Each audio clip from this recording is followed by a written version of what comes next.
if a pilot is flying around the curve of the Earth, then he should be dipping the nose down every 5 minutes. He should be dipping the nose down to stay around the curve.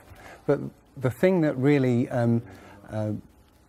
got me interested was, as you say, the gyroscope. In a plane, there is an artificial horizon, okay, and it's based on a gyroscope. And if you spin a gyroscope on a surface, it will want to stay upright. You can twist and tilt the surface as much as you like, the gyroscope will stay upright. So if a plane has a gyroscope and it starts following the curve of the Earth, the gyroscope would stay upright, which means the artificial horizon will start to roll backwards. But it doesn't. That's absolute proof that a plane flies over a flat surface rather than a curved one. Because I asked the pilot on my last flight, do you ever notice the artificial horizon rolling backwards? He said, no, but the artificial horizon has complex electronics in it to make sure it knows where it is on the Earth and it compensates. But I went to the manufacturer of the artificial horizon and they confirmed to me that it's completely mechanical, nothing electronic in it whatsoever. So it's literally just a gyroscope that can freely move. So that right there is proof to me that planes fly over a plane. None of it makes sense. The problem is that we're taught as children, this ball Earth lie, and you might ask as a child, what about the people in Australia? They're standing on the bottom of the globe, won't they fall off? And your teacher says, no, gravity. And you go, oh, okay. And you never go back to that question. But when you go back to it as an adult and start looking at it with a critical eye, right, the whole thing falls apart. As you say, the globe is spinning at 1,000 miles an hour. Neil deGrasse Tyson, who's a leading astronomer in America, I'm Neil deGrasse Tyson, bitch. Tells us that the Earth is not a perfect circle. It is actually an oblate spheroid. It's squashed and wider at the equator. Yeah. So Earth, throughout its life, even when it formed, it was spinning, and it got a little wider at the equator than it does at the poles. So it's not actually a sphere. It's oblate, and officially it's an oblate spheroid. That's what we call it. But not only that, it's slightly wider below the equator than above the equator. A little chubbier. A little chubbier. Yeah. Chubby is a good way. It's like pear-shaped. So my question to him would be, why is there land at the equator? Because water will move more readily than rock. So if the Earth is spinning, the water will be collected at the equator. I mean, if you spin a wet tennis ball, you spin a wet tennis ball, the water shoots off at the equator, essentially. So all the water will be gathered around the equator. So why is there land at the equator? Doesn't make any sense. The other thing that's about the spinning Earth is looking at the stars. Now, directly above the axis of spin is the pole star, Polaris, directly over the North Pole. And we're told that the reason that all the stars spin around the North Star is because the Earth is spinning at 1,000 miles an hour. Seems to make sense, because if you put a long exposure camera pointing at the North Star, you'll see the stars will make perfect circles around, perfect star trails.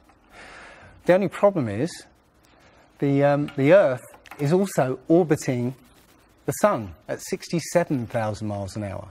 The Sun is moving, dragging the Earth and all the planets up that way or that way at 600,000 miles an hour. So why do we see perfect circles? Because that's the slowest speed, that's slowest motion in that mix, And yet the Earth is moving 67 times faster that way and 600 times faster that way. So you should see the stars do all sorts of strange motions, but you don't. You only see them make these perfect circles. That tells me that it's the stars that are moving, not the Earth. The thing is, what the scientists will give you is calculations and and theories why that happens. But we have experience. We see things and they either make sense or they don't make sense. What the scientists do is substitute our common sense and our intuition for calculations and theory, and we're supposed to believe the calculations rather than what we experience ourselves. There was a famous experiment back in the 1800s in England called the Bedford Levels experiment. Now, the Bedford Levels is a canal that is perfectly straight for 6 miles. Okay, so what a chap called Samuel Rowbottom did was he took a telescope, put it in the water about 8 inches above the water, and he had a friend, in a rowboat with a flag on the back, row all the way to the other end, and he was able to see the flag on the back of the rowboat the whole distance.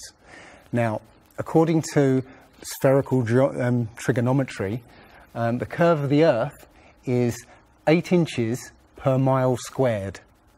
So over 5 miles, that's 5 times 5, 25, times 8, which is 200, works out, that's 200 inches, which works out at 16 feet. That means the boat should have been 16 feet below the horizon. He shouldn't have been able to see the boat. Now, the scientists will say, oh, refraction and this and light bending around the Earth and stuff.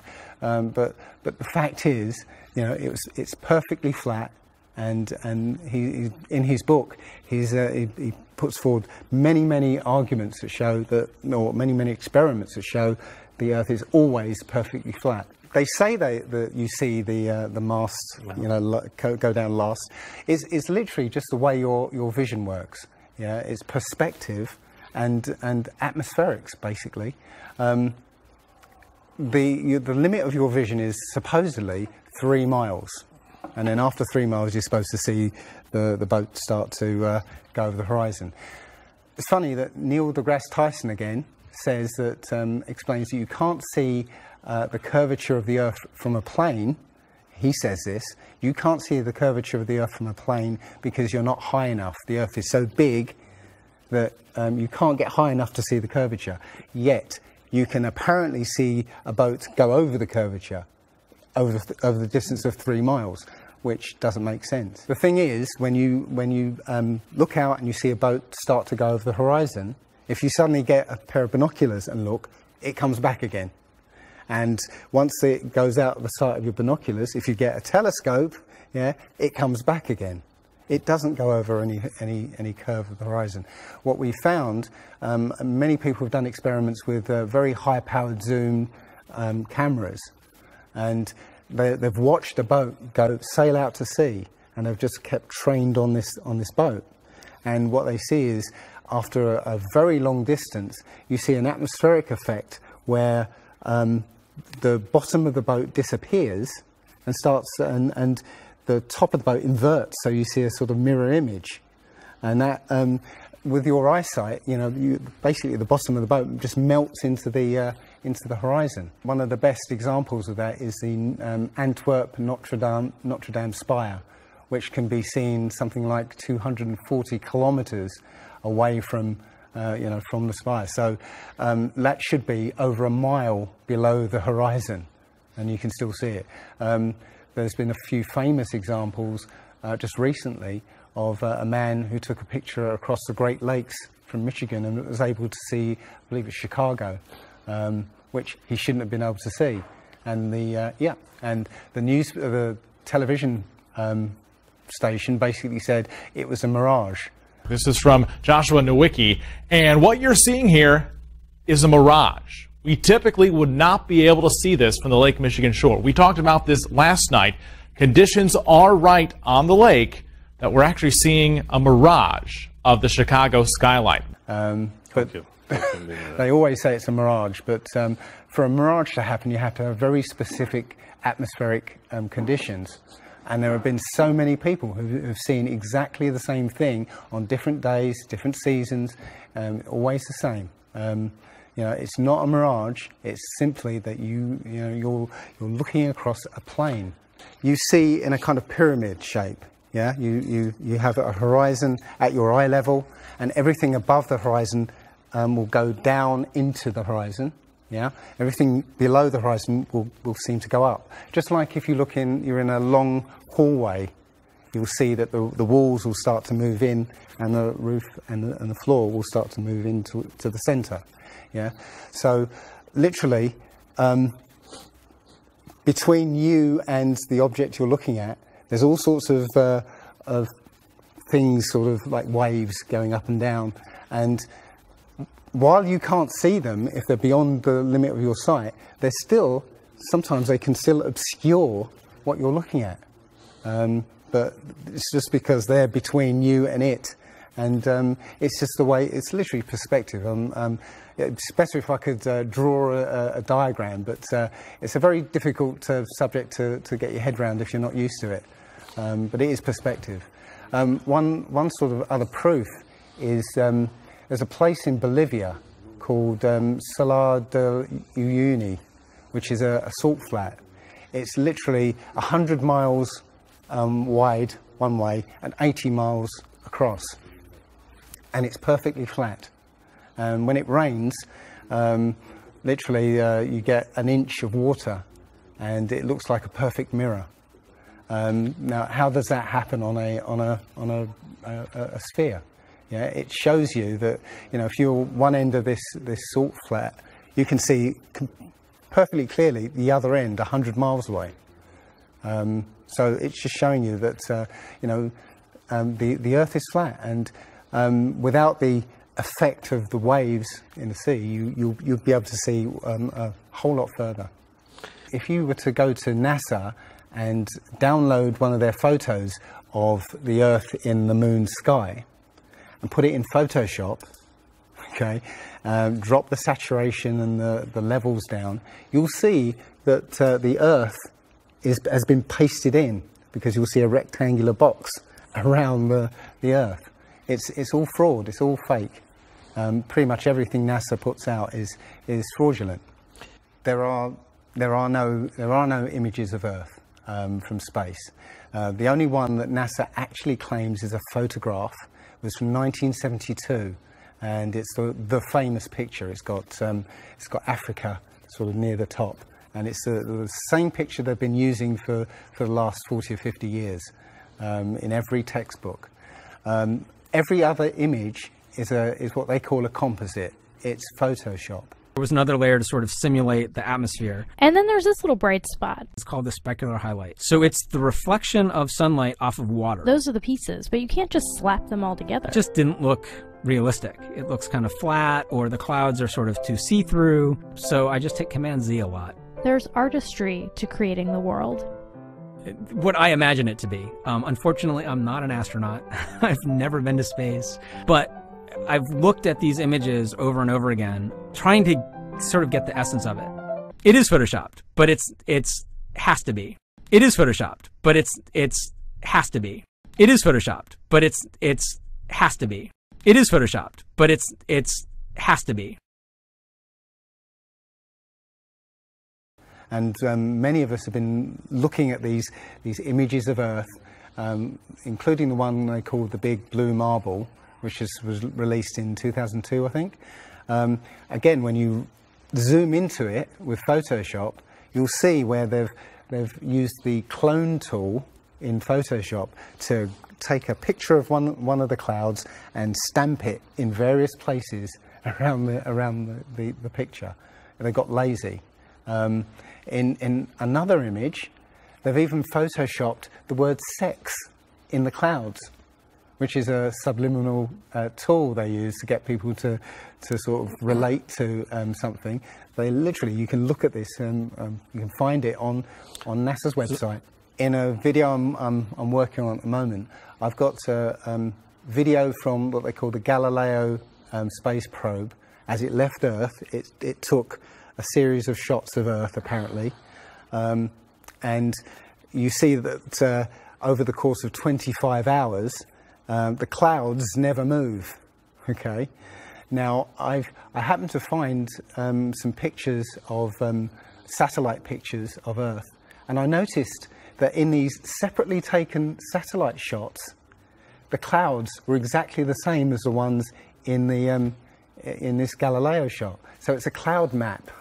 It would be very simple indeed to just silence everybody, put an end to this topic once and for all, turn the Hubble round and show us Earth in real time, zooming in onto a place so that we can see what's happening at that place, and we know that there is something up there looking down on us from space. But they will not do it. They can't do it. It doesn't exist. It literally doesn't exist. When you go onto the plane tracking software, you'll see hundreds and hundreds of flights over the northern hemisphere, and you can track those flights from beginning to end. When you look at any flight in the southern hemisphere, what you'll find is the flight takes off and disappears off the tracking, usually about an hour after takeoff, and then later on will reappear an hour before landing. Now, there's no explanation for it. I mean, the point is that distances are very different, and distances and flight plans are very different on the flat Earth than they are on the ball. And when you look at flights in the southern hemisphere, they make some really crazy, sort of deviations. So, for instance, if we look on here, let's say a flight from Cape Town over here to Australia, say Sydney in Australia, they will take you to Dubai first, somewhere around here, yes. Just recently there was a case of a woman who was pregnant on a flight, and she was her waters broke on the flight. And I think it was from the Philippines to Los Angeles. Mm-hmm. And again, if you look on this map, you're from around here somewhere to here. Okay. Now they were flying across, and literally her waters broke, and they had to divert. They had to land. So instead of either going back to the Philippines or going on to Los Angeles, they landed in Alaska. Which again, if you look on the flat map, it's again a straight path. Santiago, Chile to Australia, mm-hmm. right, will usually stop in Los Angeles. Again, you can see on the flat map that it's again a straight path. It all seems to make sense, and if the only thing that would sort of confirm it or disprove it would be GPS, but hey ho, GPS doesn't work in the southern hemisphere. This is an issue because there have been a few people who said they've taken flights that have taken only 14 hours, and they're direct flights from Australia to South America. Now, somebody has actually redrawn the flat map to take into account these the distances, and apparently the distances work out. I haven't seen the map myself, but I should be looking further into it. But yes, up until these people came forward, and again, I haven't seen any real evidence that they have taken these flights. They told me they've taken these flights, but who knows? They can actually advertise a flight that's direct. They can price it out of the range of most people to take, and then if anybody does take it, they could cancel it. I don't think any flights actually fly directly over the North Pole at all. I think they skirt the North Pole, mm-hmm. but I don't think they fly directly over the actual pole. So mm-hmm. I don't know if it's to do with magnetics. The only thing I do know is that nothing flies over the South Pole, because again, on a flat map, the South Pole, the continent of Antarctica is the ring around the Earth. So you can't fly over the ring and get anywhere. That's why we're not allowed to go there. I mean, think about it. It's the only treaty that's all these countries have signed and never broken and completely agreed on. It's the only one. And what treaty is there that everybody's agreed on? We're being kept away from it for a reason. They have some scientific bases there, and literally it's controlled by the military. If you try and go there by yourself, you will be sort of picked up and escorted back. There was a guy called Jarls Anderhoy who tried to take a mission to the Antarctica, and he was picked up and taken back by the military. It's a good reason, because they don't want you finding out what's beyond. Admiral Byrd he actually did four expeditions, and most of them were military expeditions with huge military groups. Thousands of people, planes, boats, the works. And yes, he confirmed in an interview that he discovered a continent as big as the continental United States out there, that was with warm water lakes and mountains and everything, that was completely uninhabited. And he described it as the other side of the South Pole to Middle America. So on the globe, that means it would be somewhere in the Indian Ocean. There's a huge continent that nobody knows about. So yeah, there's more going on than meets the eye. The other thing is, after Admiral Byrd came back after his last expedition, Antarctica was sealed off, and both America and the Russians started firing nuclear missiles straight up. Now, in America, that was called Operation Fishbowl, and it came under something called Project Dominic. Well, Fishbowl makes sense, because it seems like Admiral Byrd found the edge of the dome, while he was out there. And as soon as he left there, they started firing missiles straight up, I believe, to try and test how far that dome went.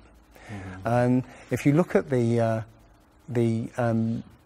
footage of these explosions, what you'll see is an explosion. Well, when a bomb goes off in midair, it's a fireball. It expands in all directions and mostly up.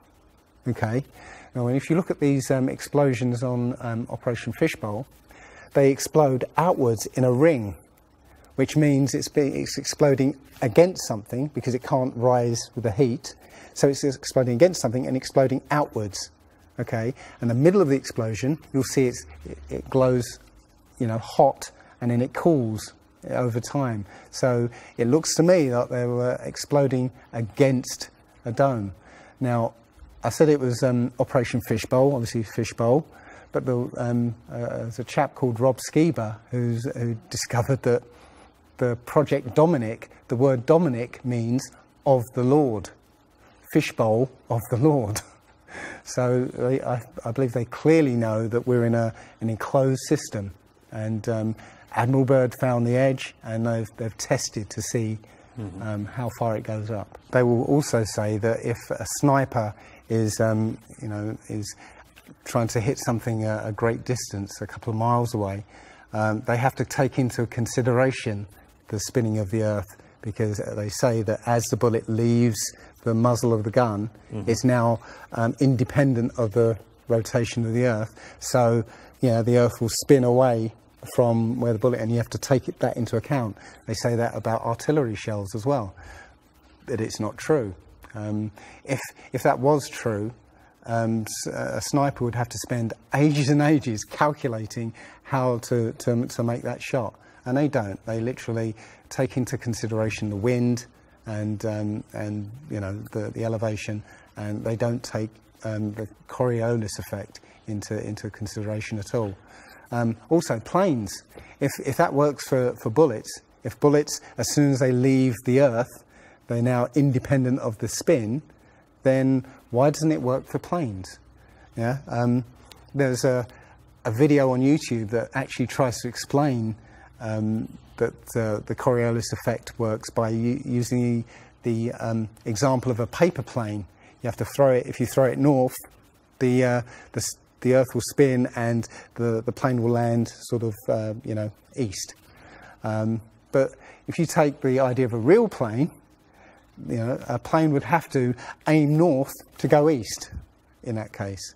But that's not what happens. And if that was the case as well, planes would have to land on runways that are moving. And that would be impossible. But how is it that you can take a flight from London to New York and it will take exactly the same time as a flight from New York to London? Yeah, one's with the spin of the planet and the other one's against it. So it doesn't make sense. They'll say that the whole atmosphere is moving, yeah, with the planet, but that doesn't make sense either, because the atmosphere, say it's that thick, the top layer of the atmosphere will be moving slow, and as further you get in, will be moving faster. So how, if everything is moving like that, how do you get a light breeze that blows against the spin of the planet? How do you get a breeze that goes from north to south? It just doesn't make sense. And again, science will give you calculations and esoteric ideas, but you can go out and look for yourself, and you'll see what makes sense and what doesn't. The other thing is that we have senses to be able to sense acceleration. Yeah, you get in a car and somebody puts their foot down, and you get thrown back in your seat. You can feel the acceleration. Yeah, you can feel changes, very minute changes of acceleration.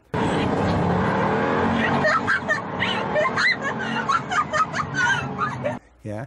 So how is it that if you live up here in Macedonia, yeah, which is spinning at maybe 700 miles an hour, yeah, because the speed it's spinning is slower than this speed. So if you took a flight down to Africa, yeah, on the equator, why don't you feel the change in acceleration? Yeah, so why don't you feel the change in acceleration? You have these senses that will register the slightest change.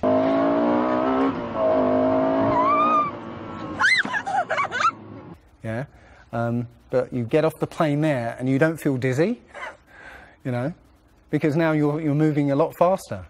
So no, it doesn't make sense.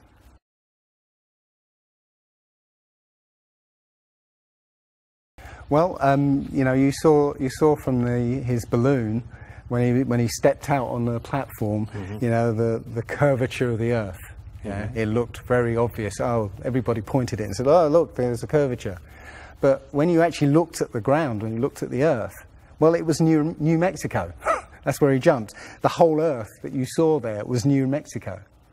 So if that was a curvature, the Earth must be very, very small indeed, and New Mexico must take up a huge part of it. Yeah, it was a fisheye lens to curve that, to make that curve. And when he jumped, it took, I think it took him like 2 hours to get to that height. Yeah, he went straight up. In that 2 hours, the Earth should have rotated away quite a distance. But I think he only landed something like 70 kilometers away from where he sort of went up in the first place. And that can be attributed to the wind. So no, I mean there's no proof whatsoever. There is so much to this. As I said, if you start looking and asking questions about the very basic things, you'll find that the answers you were given as a child just do not make sense.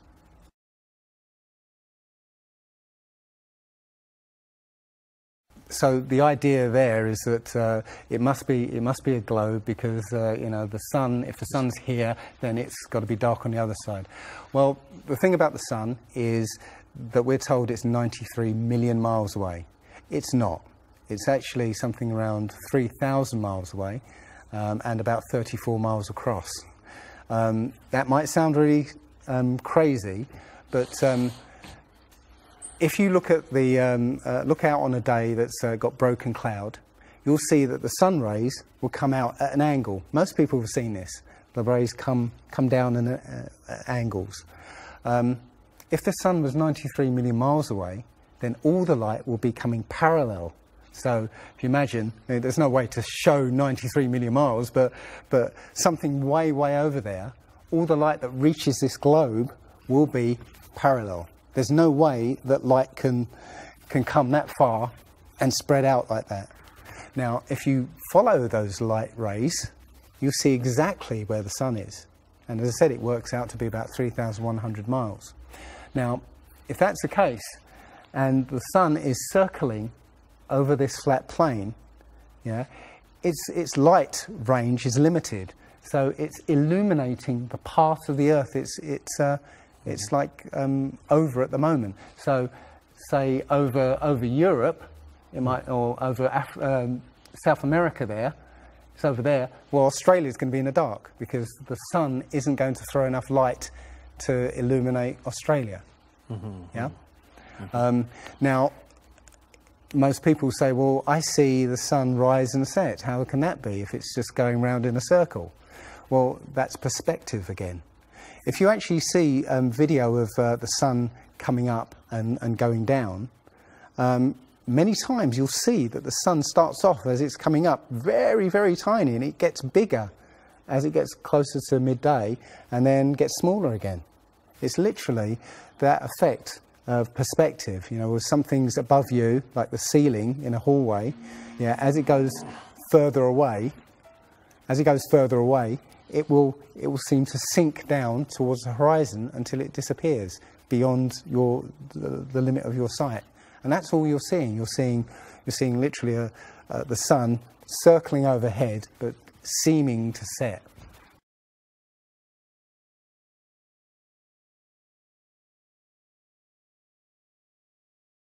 There was a team in California that launched a rocket 75 miles up. And you can find this video on YouTube. It's difficult to watch because the cameras, there were 7 cameras on this rocket, and it was spinning as it went up, so it's very, let's say, difficult to watch. But this chap, Refi, studied this video meticulously, looking for some kind of mistake or some kind of evidence, and he realized that he could see the moon. So he went online to a website called timeanddate.com, where it will show you graphically where the moon and sun is at any time on any day. And he did a bit of detective work to find out exactly when the rocket was fired, and found that the moon should have been on the other side of the planet, over Australia. Now, the rocket was 75 miles up and it could see the moon, but anybody down on the ground wouldn't be able to see it. But the point is that if the moon was over Australia, on the other side of it would be on the other side of the planet, which is, okay, there. So down there on the other side of the planet, and the rocket went up here. So there's no way that rocket should have been able to see the moon on the other side of the planet.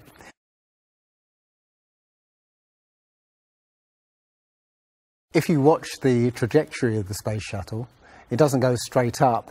It always goes in a curve and out to sea. The point is that they actually go horizontal. The space shuttle goes horizontal. It never goes any further up. It goes horizontal, very, very low down in the atmosphere, because it drops its external tank while it's still in the atmosphere. So, you know, it's still in the atmosphere while it's horizontal, so it never gets any higher, and it goes out of sight, not because it goes too high, because it goes too far downrange.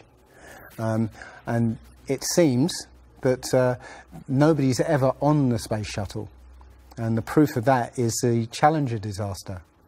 In, I believe it's 1986, the Challenger exploded just after takeoff and killed 7 astronauts. But it turns out that 6 of the astronauts are still alive, and most of them are using their original names. And you can find pictures of them. They're using the same names, and they're doing ordinary jobs now. Teachers, lecturers, lawyers, whatever, but they're still alive. I think it's a mock-up. I think it's an empty shell and literally just dishes in the sea, out of sight. And they have a plane that's mocked up to look like a space shuttle, and you can see whenever the space shuttle lands, you can hear it. It's a loud jet engine. You watch any video of the space shuttle landing, you can tell it's a jet engine. It's a jet-powered aircraft. That's it. It's not a glider. In my video, I show you a glider, how that seems, and then I show you the space shuttle, and yeah, it's not a glider. It's an aircraft, and that's what they're fooling us. Taking billions of dollars in and giving us images and fake planes for that 10 billion, you know, however many billions of dollars it is. That you've got the external tank and the space shuttle, yeah. It's like horizontal at this point, and then they drop the tank. Okay.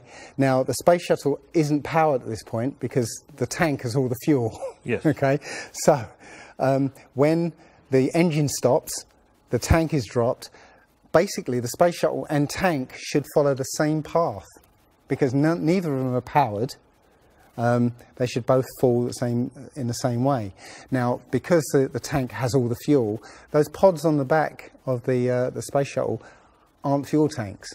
They have a very, very small amount of fuel in there for orbital manoeuvring.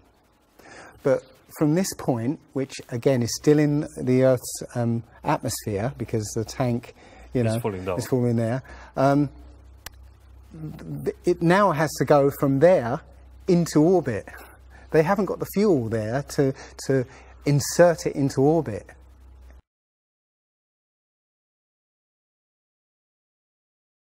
Disney and NASA have worked very closely together. Disney worked with NASA on the moon project. Yeah, they made it. They filmed it so that it would be entertaining for the masses. Yeah, and they're still working with NASA. I absolutely believe that Stanley Kubrick, you know, filmed the moon landing. He left a few clues just to say, so that, you know, like Michelangelo. Yeah, so that we eventually would know that this was his work. Yeah, I did this. It's a joke. It was meant to fool people in 1960s. So you got like clear footprints, but yet you don't have where an impression where the pads of the lunar lander were. Or a blast crater where the engines were blasting downwards, and also the camera followed the capsule straight up, right, and it followed it very precisely, right, and it stopped when it started to pitch over, right. Now NASA says, oh, we did it remotely. Well, there was a 2 or 3 second delay between sending signals and the camera starting to respond, and then another couple of seconds for them to see what's happened. So it's next to impossible to get that sort of accuracy with that kind of and it's only done once. I mean, they can't sort of keep doing it over and get it right. You know, they do it once and they got it right the first time. So no, it's either they left an astronaut on the moon to film them, or it was fake. It was fake. It was absolutely fake. There's not too many people involved in this. I mean, NASA controls space as such. The other agencies have popped up, but literally it's a money-making scheme. NASA makes, you know, hundreds of billions of dollars a year. Dobra, Rusi. Okay. The Russians, okay, they're getting in on the act as well. You know, they make money from this. And have you seen the imagery that they put out? The Chinese have put out, or I think it was the Japanese that put out images of Earth from the moon, and it looks even more fake than NASA's ones. It's a money-making scheme, and they're all joining the bandwagon. But you know, that isn't the first thing that's been hidden over the years. I mean, we're all driving petrol cars because because 100 years ago, the Rockefeller family basically cornered the market on oil, and the car industry was going electric. So, you know, all cars would have been electric from the get-go, but they basically forced everybody to use petrol cars, and have hidden this secret. And literally, you know, we could be running around in electric cars that have unlimited mileage by now, but we're still using these 100-year-old machines, dirty machines, because of a secret that's been kept. It's easy. If everybody's been trained into believing that this is real, right? And there's space, and it's within our interest to explore space and you know, go to the moon, go to Mars. Yeah, people will pay for it, and they're making billions. Mm-hmm. And yeah, there's more to it, because I believe there's a big deception coming, and it's to do with aliens, because now since Roswell, 1947. That was the first time anybody had ever understood the idea of aliens. But since then, we've been bombarded with science fiction and the idea of aliens. And most people believe there are aliens out there. So they've prepared us for an alien invasion or an alien saviour. And I think the flat Earth came along at the right moment to educate people, to make people believe or understand that we've been lied to. And if you know, as I know in my heart now, that is real and this isn't, I will not be fooled by aliens coming, because there are no aliens. There's no space. Yeah, it's all fantasy by Disney and NASA.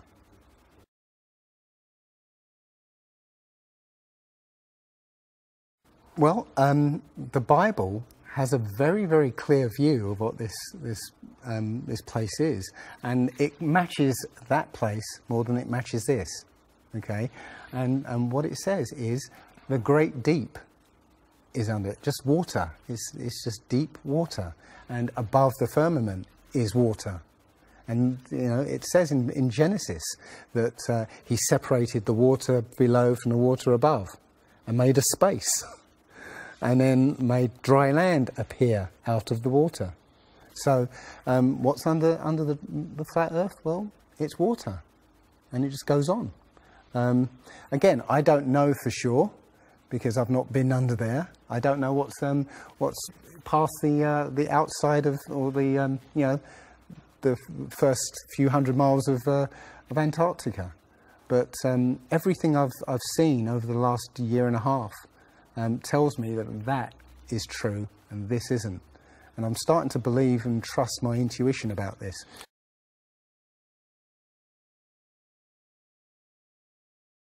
Nobody has actually really gone all the way across Antarctica. Yeah. Now, there are millionaires out there who could, you know, assemble the resources to make an expedition and completely, you know, go across and chart Antarctica and make a name for themselves, being the first person to do that. Yeah, but nobody ever does.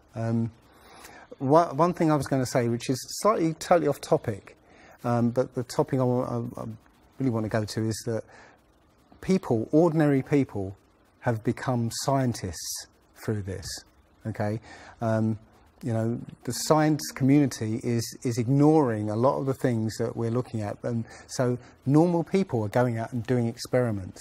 And one of the experiments has turned up an amazing fact that we've not been told. And it destroys the whole idea of this heliocentric system. And that is the moon. If you get a piece of card, put it on the floor, and sort of you put another piece of card to act as a barrier for the moonlight. So you have the moon above, card on the floor, and a piece of card in front to shield half of the card. Yeah.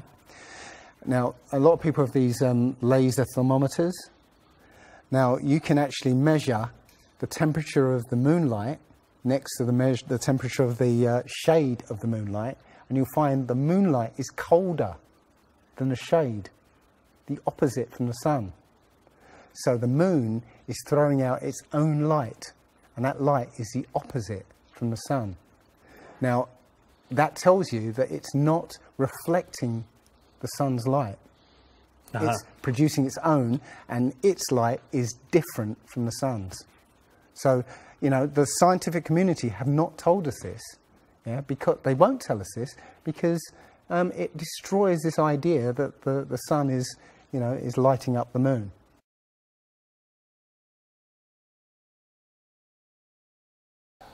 This world is very different from what most people think it is. There are very powerful people who essentially rule this world right now. And the ordinary person is a slave in this world. And slaves aren't educated. You know, they're taught what they need to, or, you know, they need to know. That's it. They're not taught truth. They're taught what they need to know.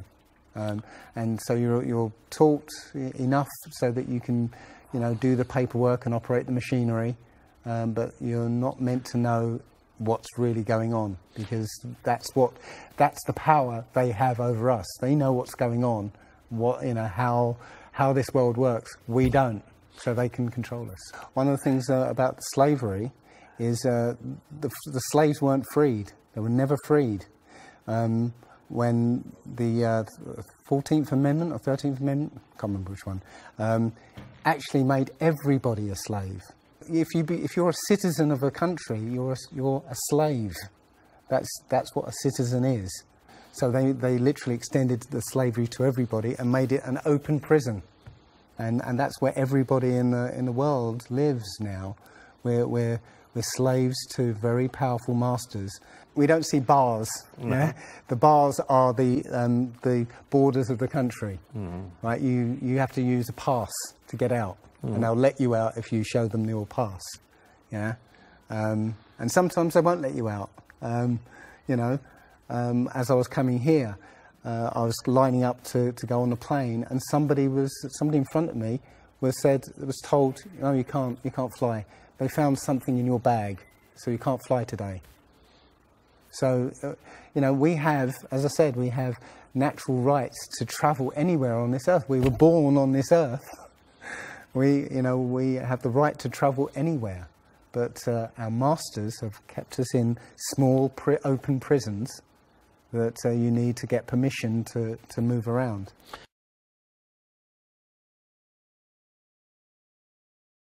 This idea that, billions of years ago, nothing exploded and then everything came out of that nothingness, ridiculous.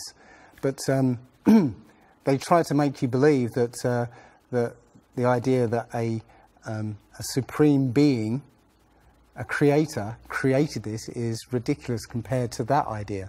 I mean, if you look at it objectively, I would lean towards a creator, because there's so much that points to the fingerprint of a creator. But it's no less ridiculous than nothing exploding and becoming something.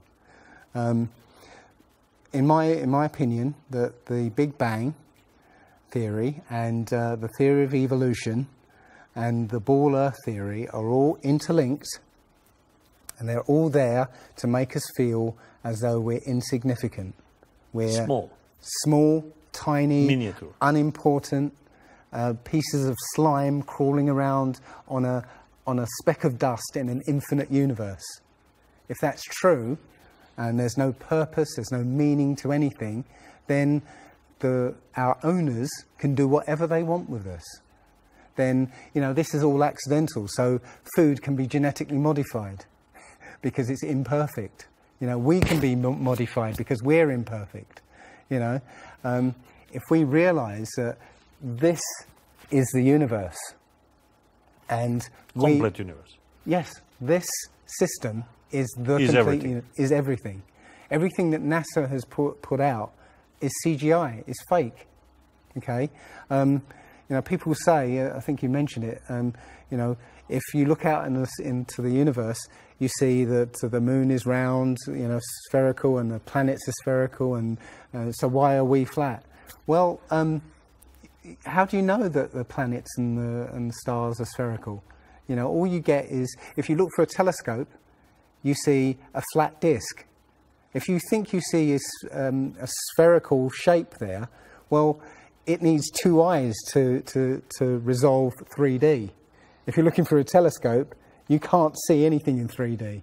It's going to be flat anyway. So all you see is a flat blob of light.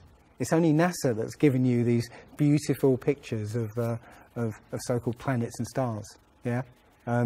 So it's a fallacy to say, well, everything else out there is spherical, so we must be. You know, how this is special. You know, so why? It's like saying a basketball is round, so why isn't the court round?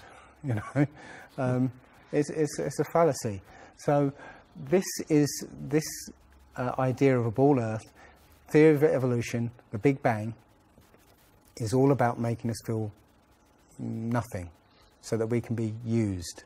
If everybody realised how special we all are, how unique every single life is, then this whole world would change overnight. We wouldn't allow ourselves to be used by this cabal. We wouldn't allow this planet to be destroyed, because they're destroying it because, oh, it's just an accidental planet, one of millions. We've found other Earths, you know. Eventually, if this one gets too messed up, we'll go to another one. No, this is it. So if we all realise that, then we wouldn't allow all these things that are going on. It's all about control. There are a small group of people who want to control the world. And because there's so many of us out there, you know, they can't control us directly. They can't, you know, this small group of people can't, you know, come round to all of us and control us directly. So they must use our own minds, our own hearts and minds against ourselves. And this is what they've done. They've educated us into this world, into this globe spinning, you know, heliocentric Big Bang evolution world, which makes us nothing.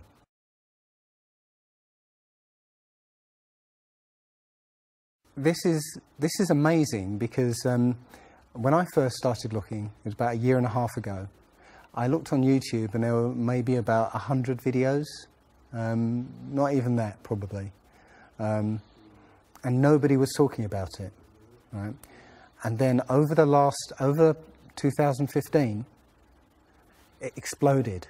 There are thousands and thousands and thousands of people looking at Flat Earth now. And what happens is that you'll watch something or read something, and something will strike a chord in your mind, and you'll think, yeah, I've always wondered that. And what will happen is you will start feverishly researching. I mean, what happened to me was, as soon as I got that, I spent every waking hour looking for things and testing things, and this seems to be replicated with thousands of people around the world who suddenly come into this. They start, you know, researching and getting a passion for this, because this is what I think, it's the truth. And we recognise the truth when we hear it. And you know, we feel it. And this I believe, has come at the exact right time, so that we awaken to what's going on in the world. Nothing else, you know, 9/11 even hasn't awoken people, right, to this extent. You know, for me, I've been an atheist for 40 years. From the age of 13, you know, I didn't want anything to do with God and Bibles and whatever and religions. And now I know for a fact there is a creator. I've seen his fingerprint, you know, not just with the Flat Earth. Everything I've done in the last 5 or 10 years has led me to see that there is a creator now. And and there's a great many people out there who have had exactly the same revelation as I have, and it is. I'm now following the commandments and trying to be the best human being that I can be, because I think it was a guy called Kent Hovind who said there are only two possibilities: either there is a God or there isn't, and both of them are terrifying. Yeah. If there isn't a God, then nobody's in control. We're hurtling through space, and there's no plan, and there's no nothing, and that's terrifying. If there is a God, then we'd better find out who he is and what he wants, and do exactly what he says. And it turns out that he gave us very specific instructions on how to live, and they're not rules as in laws that you must follow because or put you in prison if you don't. No, these are rules to live by, to make a harmonious world. Don't harm anyone, don't kill anybody, don't steal from people, don't covet people's items, Don't lie. Don't lie. I mean, these things are written in our hearts anyway, yeah? But we're in a society that that legalizes all of the 10 Commandments. The policemen and soldiers can kill. They're allowed to kill. Politicians can lie. They can lie. They're lying all the time. They're lying all the time. Police have been told that they are allowed to lie to try and get to catch somebody. Yeah, they're allowed to lie. Everything in the 10 Commandments is legalized in this society. That tells you who runs this society. Yeah. So yeah, this is a profound movement. I don't like using the word movement, but it's a profound shift in consciousness for people, because unlike any other topic that's come out in the last few years, this one has made people realise that they've been lied to.